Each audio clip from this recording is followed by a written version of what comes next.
To lidi, tady zabíráme vás od dnešního videa, dneska tu máme opět video ze hry FIFA a dneska si tady na tom kole vybereme jinak v brance, protože prostě je to náš Čech, tak budeme mít Petra Čecha a tady to kolo nám rozhodne, jaký tým kolem něho poskládáme a s tím týmem si budeme muset zahrát zase jeden zápas. Nebudu to dál kecávat, jdeme rovnou na to.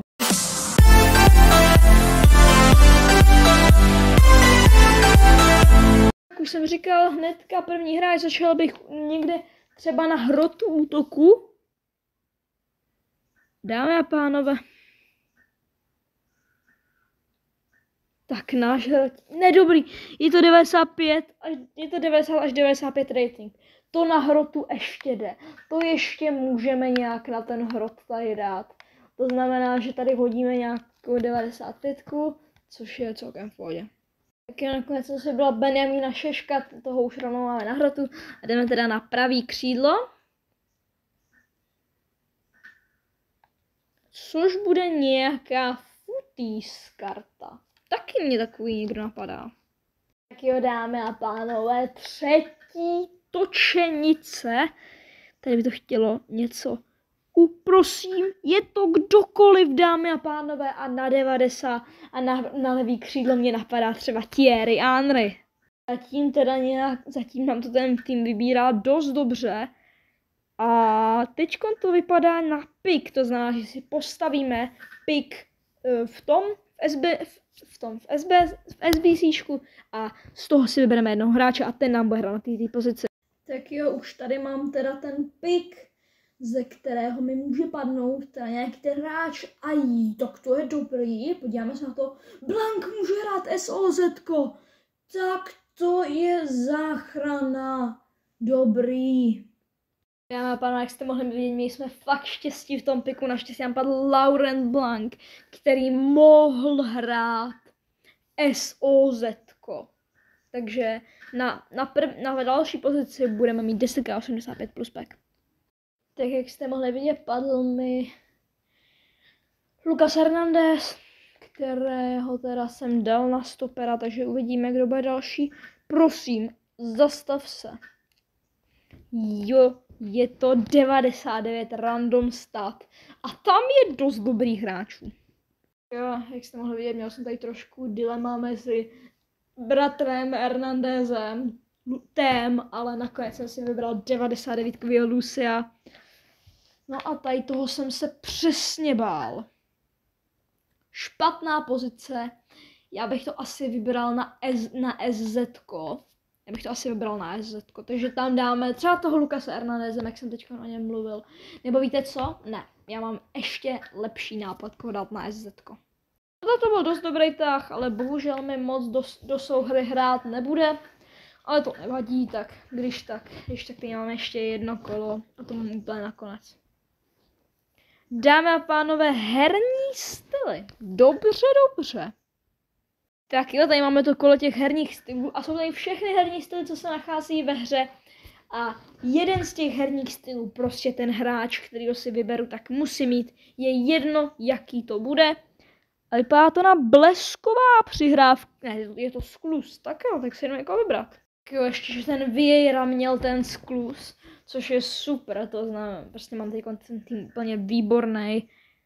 Že by znova herní styl, jdeme si znova teda postavit 10x85 plus pack.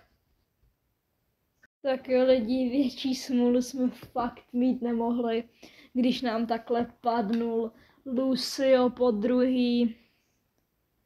To znamená, že jsem prostě musel vzít toho Loka.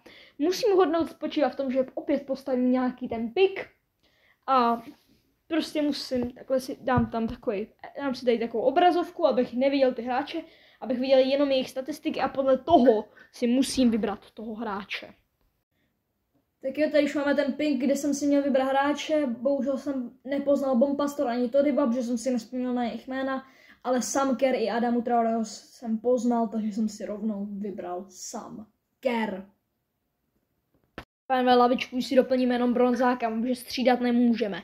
Takže a tady to je to moje SOVKB, o kterém jsem mluvil. Můžu vystřídat Messiho s Blankem, aby jsme měli plnou souhru. Tady si to hezky takhle protočíme.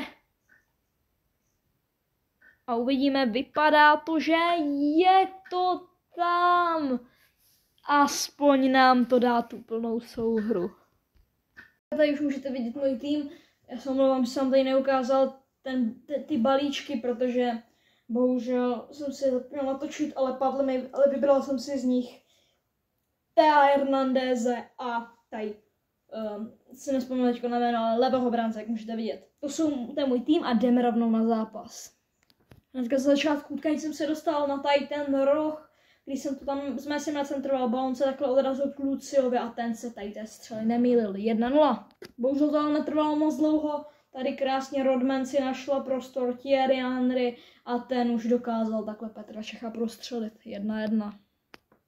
Naštěstí hnedka pár minut poté se takhle Messi dostal k balónu. Ten to dal takhle k Samker. Opět Messi. Našel si prostor a krásnou střelou nás poslal do vedení 2-1.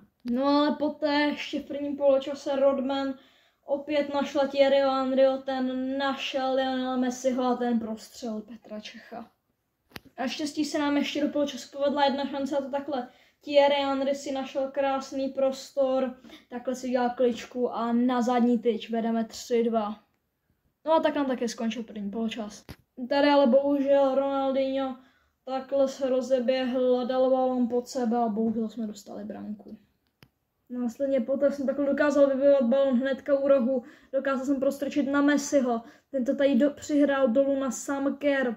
Samker takhle běžela, přihrála na Sancha, Sancho opět našel Messiho, Messi si tady udělal prostor a dal krásný gól. 4-3. No a dámy a pánové, to už bylo pro tady ten zápas všechno. Dokázali jsme svého soupeře porazit 4-3. Doufám, že se vám tady to video líbilo. Pokud ano, můžete dát like, odběr, já se s vámi loučím a zase někdy příště. Čau, čau.